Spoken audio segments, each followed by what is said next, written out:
buenas tardes. Muchas gracias por la invitación por parte de las autoridades de los organizadores de SecurityCon.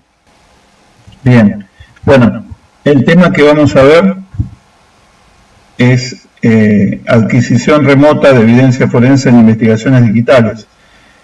Básicamente el tema trata de, para hacer una breve introducción, de aquellas herramientas que tenemos disponibles o aquellos métodos para poder recoger, para poder recolectar información, adquirir información de forma remota desde diferentes localizaciones, y cuando se trata de una investigación digital que está ordenada por la justicia. En este sentido, vamos a presentar una de las herramientas que hemos desarrollado, que es un framework que se utiliza para investigaciones y que corre en drones y robots, y que nos permite de una forma completamente automatizada recolectar evidencia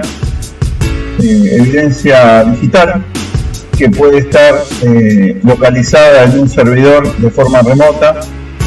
El dron lo que va a hacer, acá vemos las imágenes de los drones, diferentes modelos de drones que se pueden utilizar.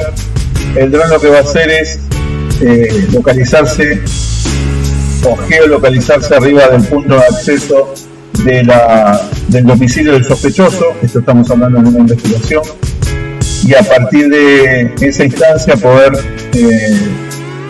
pasar la barrera de seguridad, digamos, romper la barrera de seguridad, romper la contraseña y poder acceder a la red interna y relevar datos que nuevamente repetimos que estarían dentro de una causa, una investigación ordenada por la justicia.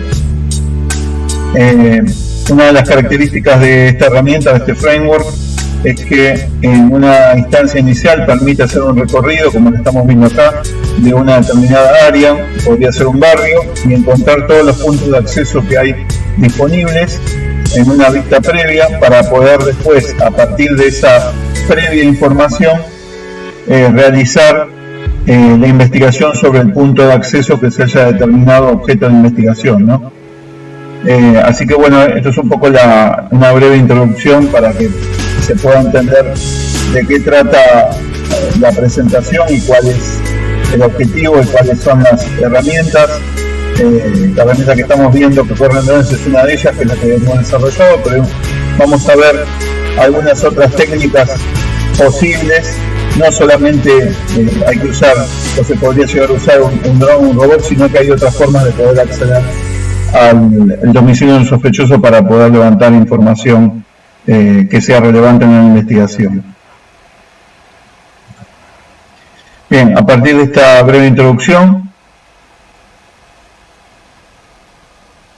vamos a ver un poco más en detalle cuáles son los tipos de adquisición de evidencia que se utilizan, digamos, los métodos que se utilizan en base a las normas ISO, la ISO 27037 junto con la ISO 27042, de alguna forma reúnen cuál es la técnica, los tipos de adquisición que se pueden dar, sobre todo en lo que es evidencia digital. Originalmente se tiene recolección física de objetos cuando uno hace un allanamiento, bueno, las fuerzas de la ley ingresan al domicilio con fines investigativos. Lo que van a hacer es registrar el lugar, recolectar objetos. Por eso la parte física, la adquisición física, es recolección de objetos que podrían estar relacionados con un delito. En el caso del ámbito digital, se puede dividir en dos. Por un lado, la información local, que se hace normalmente que dentro de una investigación se secuestra algún objeto, puede ser un servidor que contiene evidencia digital, y el objetivo de esto es adquirir pruebas, y se va a acceder localmente al equipo informático, al servidor que se secuestró, y eso es una forma o una adaptación de lo que era la forma física, la adquisición física. Aparece un nuevo concepto dentro del ámbito digital, que es recolección remota de información, es decir, búsqueda y secuestro de evidencia digital, pero desde una localización remota. Entonces, de esta forma se pueden adquirir pruebas accediendo a distancia a información que puede estar almacenada en equipo informático, o también podría estar siendo capturado, o sea, se podría capturar desde una red pública, como es el caso de Internet. Entonces, en esta última forma es la que vamos a centrar la presentación y vamos a mostrar cuáles son los diferentes casos que tenemos, los diferentes métodos con los que contamos para poder hacer este tipo de investigaciones. Un punto importante es, muchas veces pensamos, bueno, ¿cómo se hace esto del lado de la prueba digital? La verdad es que la gente siempre compara la prueba física con la prueba digital, y los investigadores también lo hacen, y la realidad es que la prueba digital presenta características completamente diferentes a lo que es la prueba física y es imposible aplicar una analogía. La prueba electrónica digital también se diferencia por la volatilidad. La volatilidad significa que cualquier medio de almacenamiento que sea volátil, si yo le quito la energía, ese medio de almacenamiento va a perder su capacidad de retener esa información, con lo cual se va a borrar en ese momento. Por otro lado, también se diferencia en lo que hace a la capacidad de duplicación, a la facilidad de alteración y a la cantidad de metadatos que están relacionados. En este sentido, entonces, el derecho, cuando hablamos de las leyes que regulan estas prácticas, el derecho en sí mismo corre una carrera despareja frente al desarrollo tecnológico. El desarrollo tecnológico va mucho más rápido que las normas, que las regulaciones, que las leyes. Por otro lado, la falta de normativa adecuada también pone en riesgo la eficacia de las investigaciones, dado que no tenemos normativa que apoye la investigación y por lo tanto pone en riesgo también las garantías constitucionales de los ciudadanos. Entonces se genera una necesidad de modificar los códigos penales para darle una adecuada tipificación a los delitos informáticos, porque hoy la mayoría se rigen en lo que hablábamos antes de la prueba física y no en la prueba digital. Todos los modelos se basan en pruebas físicas. Algunas investigaciones penales también requieren la obtención de evidencia digital alojada en extraña jurisdicción. Extraña jurisdicción se refiere a cuando yo tengo que pedir información que no está del todo completa, pero no tengo específicamente el lugar y tengo que pedirlo, por ejemplo, en otro país o en otro servidor, en otra instancia que puede estar de forma remota y que no tengo muy claro dónde está. Y consecuentemente se hace necesario adaptar los convenios de cooperación internacional entre todos los países. En este sentido, la mayoría de los países que tienen participación en lo que es el delito tecnológico han firmado el convenio de Budapest, o se han alineado al convenio de Budapest. Así que esto es un tema muy importante, dado que reúne, de alguna forma nivela las diferentes leyes de delito informático en el mundo y bueno, en Latinoamérica también. Dentro del ámbito que nosotros nos manejamos, estamos hablando por ahí lo que conocemos nosotros del lado de Argentina, hay una serie de herramientas que se utilizan y que entendemos también que se utilizan en Latinoamérica. NECMEC es una herramienta, en realidad es un sistema que se utiliza para denunciar explotación infantil en línea, es decir, todo lo que es imágenes de contenido sexual infantil. NECMEC tiene acuerdos de intercambio con Facebook, con los grandes ISP, Facebook, Google, Adobe, etc. También hay otro tipo de herramientas que utilizan las fuerzas de seguridad, que emiten alertas sobre redes P2P, utilizan inteligencia artificial para poder señalar automáticamente las nuevas imágenes de abuso sexual infantil. Esto es muy importante para poder detectarlo a tiempo. Hay otros proyectos también relacionados con tecnología, que detrás de estos proyectos están de empresas conocidas como Microsoft o NetClean, que básicamente permiten clasificar material conocido de imágenes de rostros de niños. Y como comentaba antes, en el ámbito local de la Ciudad de Buenos Aires, el Cuerpo de Investigaciones Judiciales también recibe alertas a través de NECMEC y puede actuar puede actuar de oficio según el convenio que tiene suscrito con NECMEC. Entonces, todo esto hace que tengamos un combo importante para poder detectar diferentes tipos de ilícitos que se van cometiendo en las redes, que están relacionados principalmente con los menores y con el intercambio de imágenes de contenido sexual infantil. Por otro lado, Interpol también tiene bases de datos hace ya varios años. Esto está citada la fuente de Interpol. Hay algunos países que ya han empezado a trabajar con el Remote Forensic, o en España, por ejemplo, se denomina registro remoto. En otros países de Latinoamérica se denomina adquisición remota de evidencia. En inglés se suele decir Remote Forensic. Pero hay varios países que han empezado a trabajar sobre este tema. Alemania en 2017 sacó una ley de reconocimiento de un nuevo derecho constitucional a la confidencialidad e integridad de los sistemas informáticos, y trabajando sobre esta línea. La ley orgánica 13 de 2015 de España habla de delitos de terrorismo cometidos por organizaciones criminales, cometidos con instrumentos tecnológicos y cometidos contra menores o contra la Constitución. Habilita también el registro remoto, es decir, aprueba de alguna forma el uso de estas técnicas. Estados Unidos tiene varios casos a través de derecho comparado, como lo han hecho otros países, a fin de asegurar el progreso de las leyes locales. Esto es habitual en Estados Unidos. Y Argentina ha tenido algún caso relacionado con la provincia de Neuquén, el artículo 153 de información digital, secuestro de datos o copia, conservación de los datos que no podrá superar los 90 días. Esto también fue un fallo y bueno, se dictaminó poder utilizar específicamente una herramienta de estas características para acceder remotamente a información en una causa, en una investigación. Entonces tenemos varias técnicas posibles de acceso a la infraestructura de un sospechoso. Básicamente todas las técnicas lo que hacen es acceder remotamente a la máquina del sospechoso, a los equipos, a la red del sospechoso, e intentan realizar una conexión reversa hacia la máquina del investigador. Vamos a ver rápidamente cuáles son estas técnicas. La primera de ellas es el conocido pen test o test de seguridad sobre redes públicas. Hay diferentes especialistas que pueden trabajar en paralelo sobre técnicas de penetration test o de ética de hacking o de hacking ético. Utilizan todas las técnicas posibles, básicamente, todas las que estén habilitadas y aprobadas dentro de la causa. El tipo de acceso va a ser manual, y el comando y control, lo que nosotros llamamos comando y control, es lógico-lógico, es decir, se accede desde un punto lógico y se termina impactando en el punto lógico que vendría a ser la máquina del sospechoso.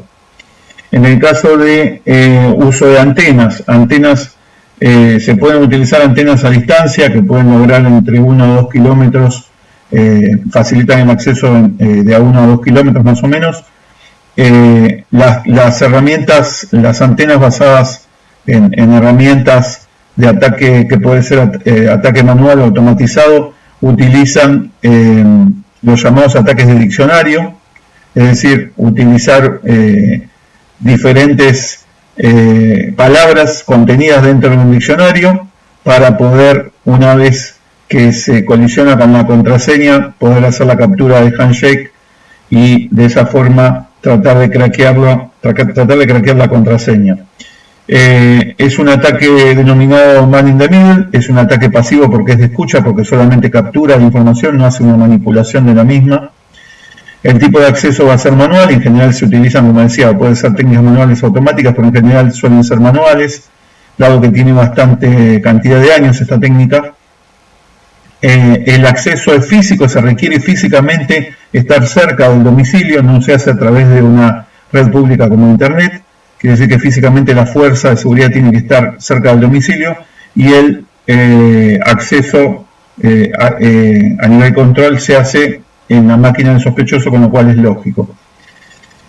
Después tenemos el uso de drones, que ya lo vamos a contar un poquito más adelante, que es la captura del handshake, es el mismo método. Ataque de diccionario sobre una red privada también, es un ataque de man in the middle pasivo, pero esto es automático. El dron, en base a una serie de comandos y una serie de instrucciones contenidas adentro de un framework, lo que hacen es automatizar y de una forma muy rápida logra el acceso, y una vez que el dron ha logrado ese acceso y ha craqueado la contraseña, vuelve al domicilio automáticamente utilizando el GPS. se geoposiciona y estaciona desde el punto que salió, y ahí puede estar conteniendo la clave adentro de la tarjeta que utiliza para poder hacer este trabajo. Ahora lo vamos a ver un poquito más en detalle porque en realidad se interactúa con el dron, no es que recibe directamente la contraseña. Después tenemos el spear phishing, que es básicamente introducir un troyano dentro de la máquina del sospechoso. Se hace sobre una red pública, sobre internet. Es un ataque dentro de los ataques, los 4 modelos de ataques, el ataque de fabricación. Básicamente es un ataque manual automático porque requiere cierta intervención por parte del auditor, por parte del investigador. El comando y control es lógico, es decir, se puede hacer desde una red pública y se accede a la lógica de la computadora del sospechoso, de la red del sospechoso. Y la última técnica es la de ingeniería social, más manipulación, es decir, básicamente es el uso o el empleo de un recurso humano que pasa a ser un agente encubierto y que puede utilizar X cantidad de técnicas, se introduce dentro de una organización físicamente y a partir de ahí gana un acceso lógico. En el caso del troyano judicial hay algunos puntos importantes que se requieren, más que nada como aclaración, según los puntos de pericia del juez y que tienen que ser auditables 100%, es decir, que se va a autorizar que se secuestra la evidencia digital a partir de hashes de imágenes. Ahora vamos a ver un poquito más sobre eso. Se pueden hacer capturas de escritorio, capturas de la webcam.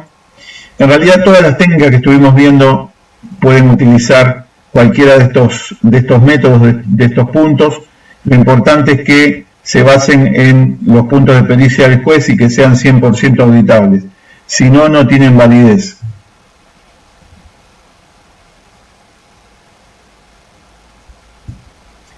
Bueno, entonces un poco la idea es utilizar drones, en el caso de la herramienta o el framework que estamos presentando. Mediante el empleo de drones se realiza de forma completamente automatizada un análisis de toda la infraestructura inalámbrica, que puede ser incluso una infraestructura crítica, y se va a posibilitar el poder ganar acceso y adquirir una evidencia digital que tiene que estar, lo hemos repetido muchas veces, dentro de un marco de una investigación conducida por la justicia.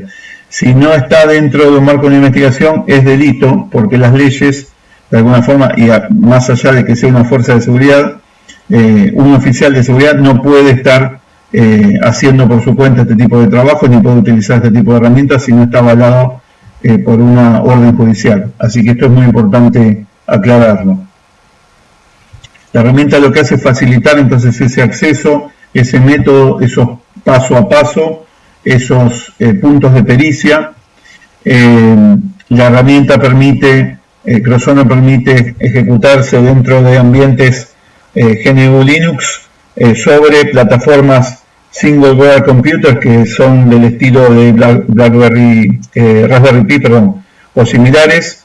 La Raspberry Pi permite, entre otras cosas, reducir mucho el tamaño de la máquina que se utiliza para poder automatizar el ataque, con lo cual esto es una ventaja muy importante para poder montarlo en un dron, ¿no?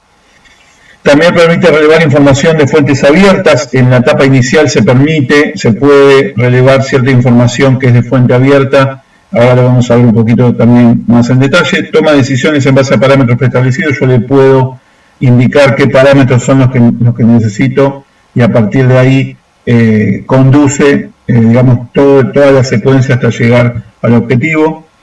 Permite ganar acceso sobre infraestructuras inalámbricas, esto es por definición, y siempre es posible agregar nuevos módulos y parámetros. Si yo quiero agregar nuevas funcionalidades, es posible hacerlo.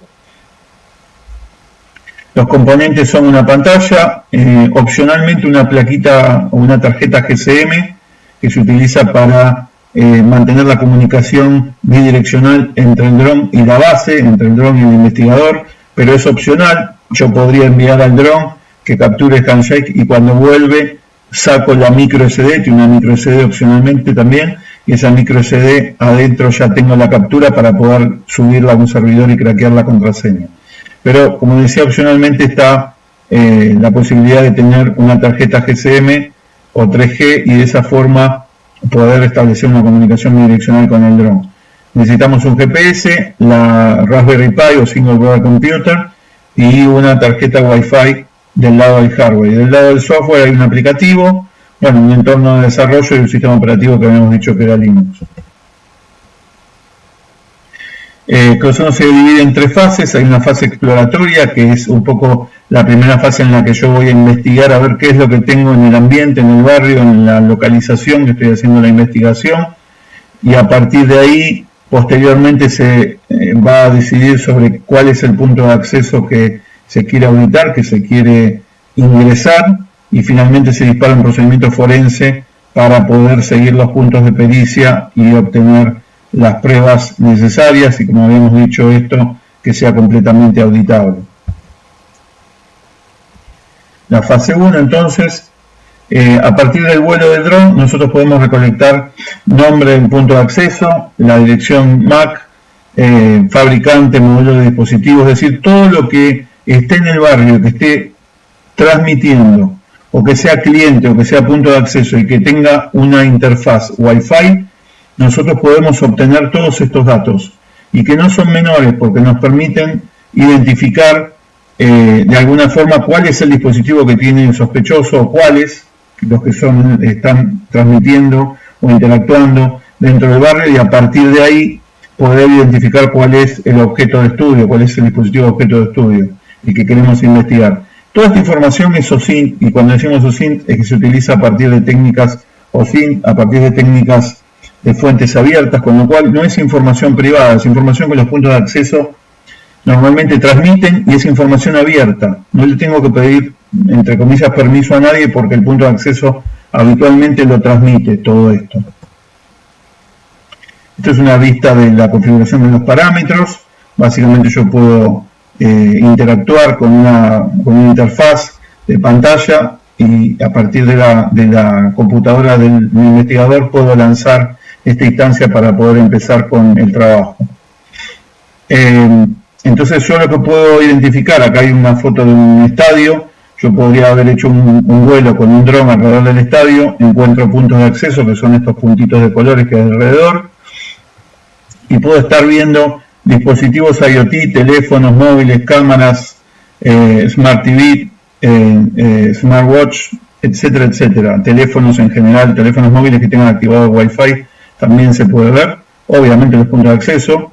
Puedo identificar, como dije antes, los fabricantes, los modelos, y podría incluso elaborar listas blancas o listas negras, es decir, aquellos puntos que yo veo que están validados y que yo los tengo en una lista previa, y todos los que están fuera que pasen a ser lista negra.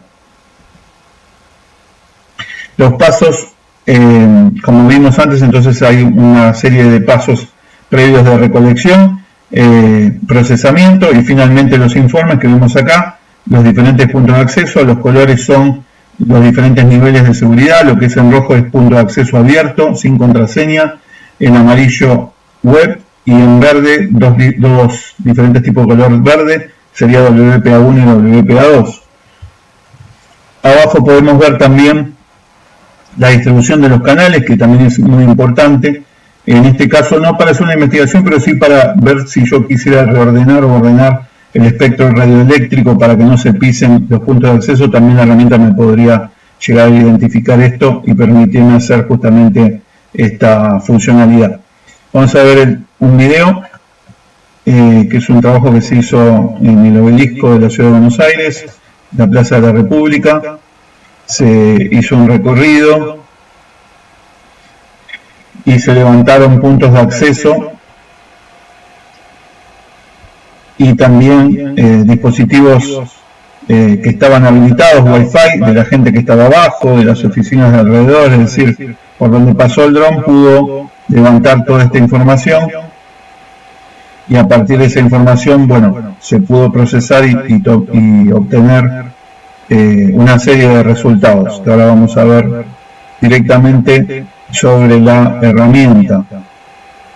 Esto es un poco la vista del dron, como va recorriendo y a partir de ahí va capturando. Y bueno, esto ya es la vista de la herramienta. Ahora vamos a entrar igual los diferentes puntos de acceso con los valores.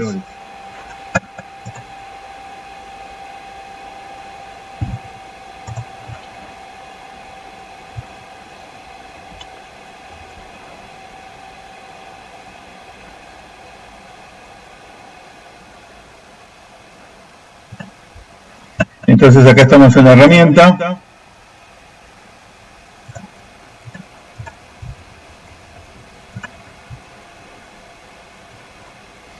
Y vamos a ver ese trabajo que estábamos viendo recién, el de la Plaza de la República, del obelisco. En ese momento se recolectaron, bueno, estos son todos los puntos de acceso, en realidad había muchos más, pero hubo un filtrado, debe haber alrededor de 80, 100 puntos de acceso, con los nombres, con las potencias, la frecuencia, los canales, etcétera, etcétera, el tipo de cifrado. Esto se puede exportar a Excel o en PDF y me permite ver, bueno, cada uno de los puntos de acceso con su potencia. Fíjense que acá hicimos un filtrado y están todos en verde, significa que son todos WPA2, es decir, el nivel de seguridad es correcto, está bien diagramado, está bien elegido. Los diferentes canales, los diferentes vendors o fabricantes, un poco me permite reestructurar y ordenar el espectro radioeléctrico, incluso encender y apagar puntos de acceso para ver cómo se pisan unos con otros.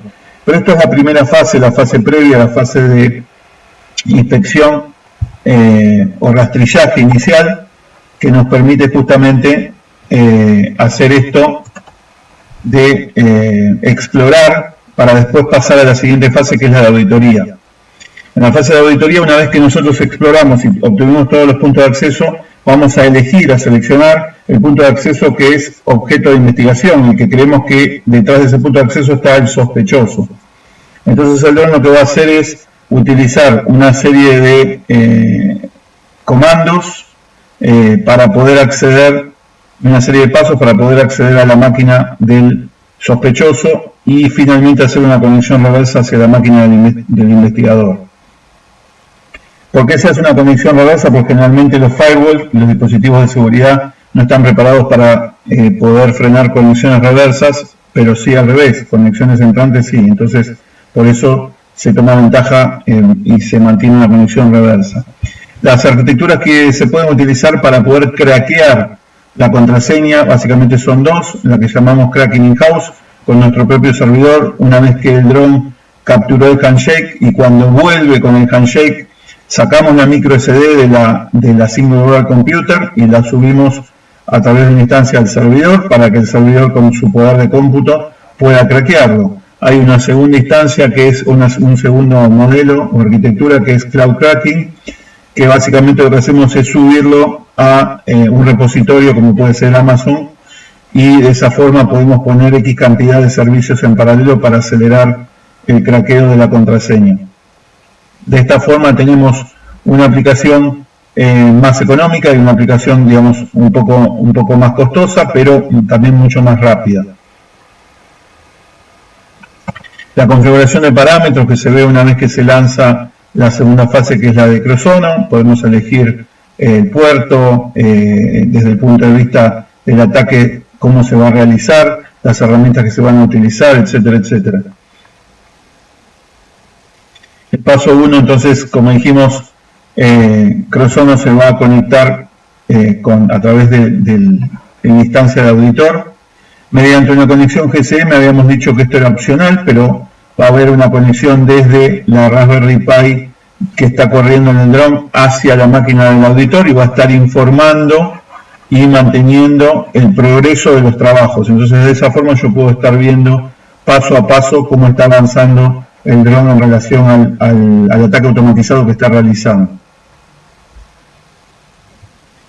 En cuanto a lo que es la obtención de credenciales, es decir, cómo va a obtener las contraseñas, bueno, el esquema es bastante sencillo. Pregunta si es una clave, si es cifrado web, va a ejecutar en ese caso los módulos de cracking web y va a preguntar siempre si se obtuvo la contraseña. En el caso de WPA2 va a comenzar con WPS, va a ejecutar los módulos de cracking WPS, nuevamente va a preguntar si se obtuvo la contraseña. En este caso es directo, terminaría, y en caso de ser WPA2PSK va a ejecutar los módulos correspondientes, y en caso de requerirlo, porque dentro del dron tiene un pequeño diccionario de ataque, un diccionario para poder hacer el ataque automatizado, muy sencillo, pero en caso de no bastar con ese diccionario, va a utilizar el craqueo de la contraseña en la arquitectura que vimos antes, en cualquiera de las dos, la crack in-house o la externa. Hay un punto importante que es la desautenticación. Para poder levantar el handshake, el dron tiene que, Crozono tiene que desautenticar a los clientes, entonces hay un comando de desautenticación, hay una conexión legítima que es preexistente, se corta esa conexión y automáticamente los puntos de acceso van a tratar de, los clientes, perdón, van a tratar de reconectarse al punto de acceso. Entonces, al momento en que los clientes están tratando de reconectarse, el auditor o el investigador se mete en el medio, por eso es un ataque de man in the middle, y recolecta esa información, ese handshake, y lo guarda en un punto cap, en una captura, para poder subirla, para poder guardarla en la micro SD y después hacer el craqueo correspondiente. Bueno, esto es lo que expliqué recién. A veces el ISP puede colaborar. Esto de, bueno, tenemos que craquear la contraseña, tenemos que romper la contraseña, a veces es más fácil porque, bueno, hay algunos proveedores de internet que básicamente la contraseña es el número de documento del usuario menos el último número. Hay un número inicial que es 001 o 001 para los hombres, 004 o 014 para las mujeres. Ese es el número inicial, después va el número de DNI, menos el último número, eso es la contraseña. Entonces imagínense lo fácil que puede llegar a ser, no tengo que craquear ninguna contraseña, si yo sé la persona que estoy investigando, sé el nombre y el apellido, lo googleo, saco el DNI y con eso ya sé la contraseña. Realmente esto es grave, pero bueno, hay algunos ISP que no terminan de implementar una política de seguridad eficiente, dado que esto se está repitiendo, por lo menos hasta hace un tiempito se estaba repitiendo, se mantenía, y es una mala práctica. Bueno, a partir entonces del craqueo, ya una vez dentro de la máquina del sospechoso, se realiza una conexión reversa desde la máquina del sospechoso hacia la máquina del auditor. Básicamente eso es lo que se va a mantener durante X cantidad de tiempo para comenzar con los trabajos. Va a haber una serie de herramientas que se van a disparar, herramientas para descubrir puertos y servicios a nivel de infraestructura, herramientas también para detectar o descubrir vulnerabilidades a nivel plataforma y herramientas para descubrir vulnerabilidades a nivel aplicativo. Fíjense que hablamos de infraestructuras, de plataformas y de aplicaciones. En los tres niveles hace el ataque Crozono Auditor. También se puede llegar a automatizar algunos ataques controlados que a veces suelen resultar también más complejos, ataques de man in the middle, utilizar herramientas como Migrate o Metaexploit. Metaexploit pasa a ser como la herramienta por excelencia para cualquier persona que esté realizando una investigación, dado que me permite acceder casi por completo a la máquina del sospechoso y poder controlarla prácticamente de forma completa.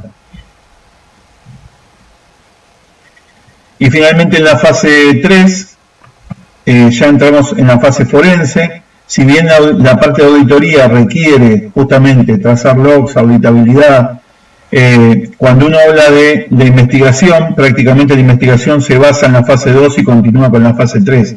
Es decir, la fase exploratoria no necesito la orden de un juez, pero sí a partir de la fase 2 y la fase 3, porque a partir de la fase 2 yo ya estoy, entre comillas, rompiendo la contraseña y accediendo a la red interna y al servidor del sospechoso, con lo cual necesariamente tengo que estar dentro del marco de una investigación y tengo que tener puntos de pericia y tengo que estar habilitado por un juez para poder realizar esa práctica.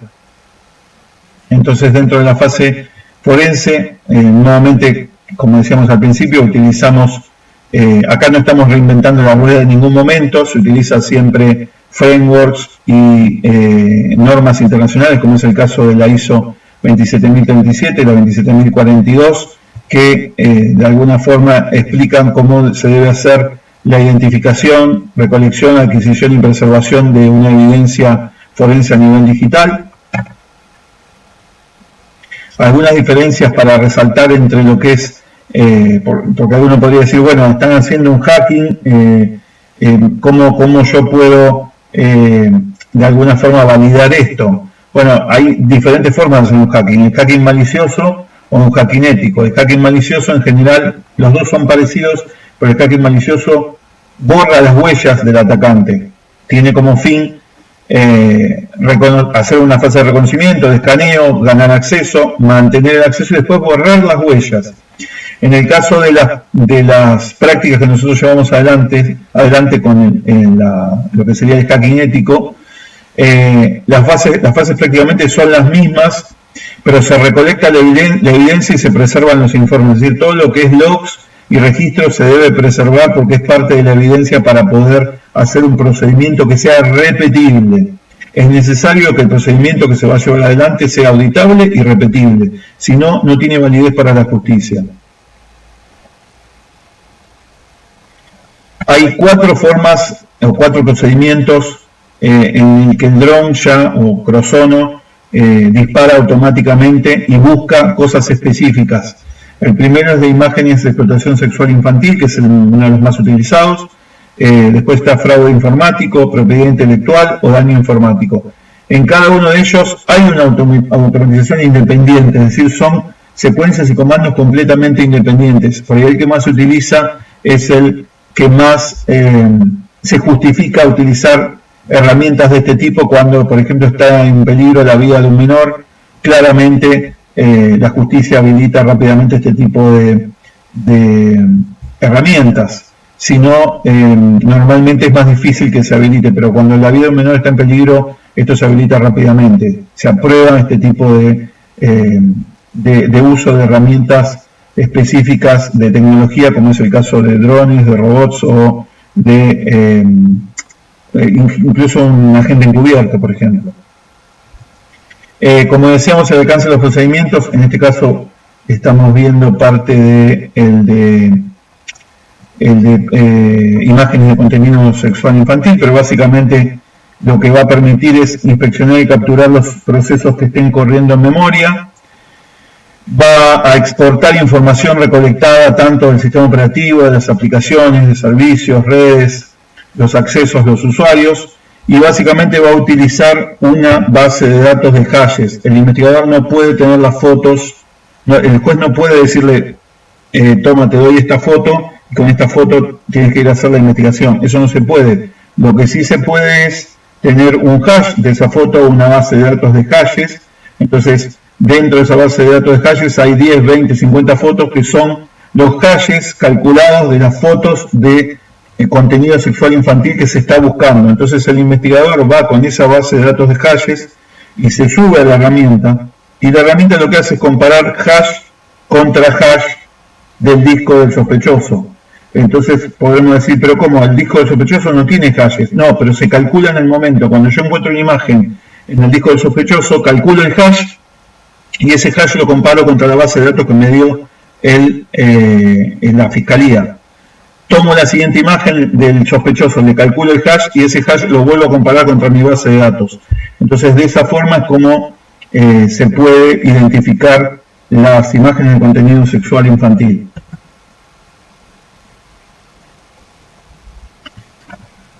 Vamos a ver un segundito la demo de cómo funciona y los comandos de Crozono, cómo se ve la pantalla de Crozono.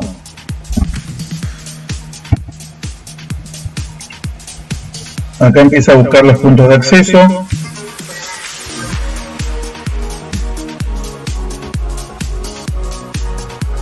Encontró un punto de acceso que se llama Test AP y está buscando a los clientes que están conectados al punto de acceso. y va a iniciar el proceso de desautenticación. Esto es cortar la conexión para que los clientes se caigan, los clientes van a decir, uy, se cortó la conexión a internet, y automáticamente se van a volver a conectar, por lógica, no por decisión del cliente, sino por el automatismo de la configuración. Al momento de reconectarse, ahí es donde se captura el handshake. Esto es parte del proceso que estamos esperando para que los clientes, algunos de los clientes se reconecten. Ahí se captura el handshake. Una vez que se captura el handshake, se hace un ataque, es decir, yo ya tengo parte de la contraseña, lo que tengo que hacer es buscar. Bueno, esto fue rápido, claramente porque la contraseña es corta, de 8 caracteres, 4 numéricos, y pusimos 4 ceros para hacerlo rápido, pero es un craqueo muy rápido que se hace. En caso de demorar más tiempo, se sube al servidor, como dijimos antes, en base a los dos escenarios posibles. Y acá está, bueno, ejecutando parte de las herramientas que dijimos, como es el caso del Metaxploit, que nos permite tomar el control prácticamente completo de la máquina del sospechoso.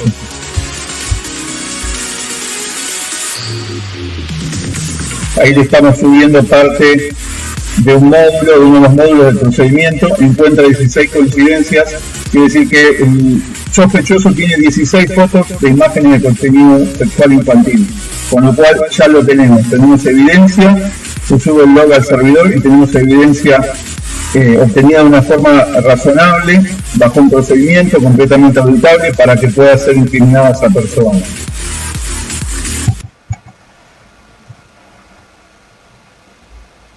Bueno, para ir terminando, ¿cuáles son las ventajas entonces de este acceso remoto sigiloso? Porque en realidad el sospechoso nunca se da cuenta que se está accediendo remotamente. No podría llegar a haber algo sospechoso que le llame la atención, es muy poco probable. La verdad es que mientras la máquina sospechosa está encendida y esté conectada a la red, tenemos acceso completo. Porque es un entorno vivo, a diferencia del caso inicial que habíamos contado que se secuestraba el servidor, se llevaba a un laboratorio y el servidor está entre comillas muerto, está apagado, lo tengo que volver a encender, tengo que hacer una copia antes de encenderlo, tengo una copia de seguridad. Acá tengo el entorno vivo, es otro tipo de acceso, yo puedo acceder a las contraseñas, a las claves criptográficas, que las perdería si yo desconecto el servidor de la red, con lo cual ahí tengo todo abierto, puedo interceptar las comunicaciones del sospechoso, puedo mantener de una forma sostenida en el tiempo esa conexión, pero no de forma indefinida, porque dentro de los puntos de pericia y el juez me da una ventana temporal para poder hacer el trabajo. Si yo me paso o veo que me voy a pasar de esa ventana temporal, tengo que pedir a la Fiscalía ampliación de ese tiempo. Señor juez, por favor, deme del lunes tal al miércoles tal para poder completar los trabajos, y eso se puede ampliar. Lo que no se puede hacer es tener una ventana de por vida abierta contra el sospechoso.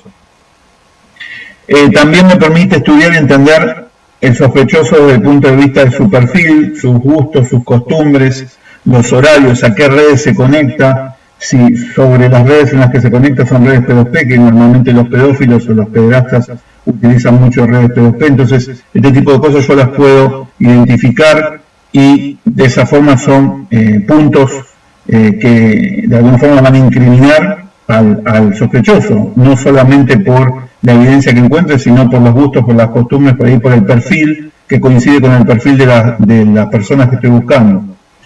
Y el último punto que me parece que es muy importante es poder respetar la dignidad del ser humano, dado que si esa persona es sospechoso, se recolecta toda la información, pero después se encuentra que es inocente, bueno, se destruye la información, se borra de forma adecuada, y esa persona no se enteró y en principio no pasó nada. Es diferente a tener que allanar físicamente, tirar la puerta abajo, sacar al sospechoso de su familia, llevarlo a través de la orden de un juez, el allanamiento, llevarlo para hacer una investigación y después me doy cuenta que esa persona era inocente. ¿Cómo hago para explicarle a la familia que nos equivocamos como investigadores?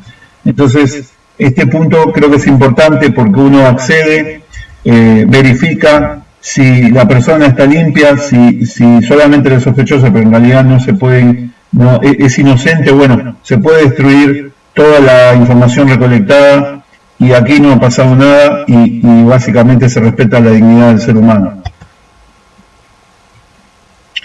Algunos ejemplos que hemos tenido relacionados con redes de pedofilia, con pornografía infantil o contenido de imágenes, contenido sexual de menores, bueno, casos locales, mucha pornografía infantil que se genera en el mundo, en la dark web también hay mucha información. Yo simplemente, ¿cuánto más tenemos que esperar? Hay muchísimo de esto para poder empezar a utilizar este tipo de herramientas en donde la tecnología va un paso adelante, porque si no los ciberdelincuentes siempre van a estar adelante de las leyes.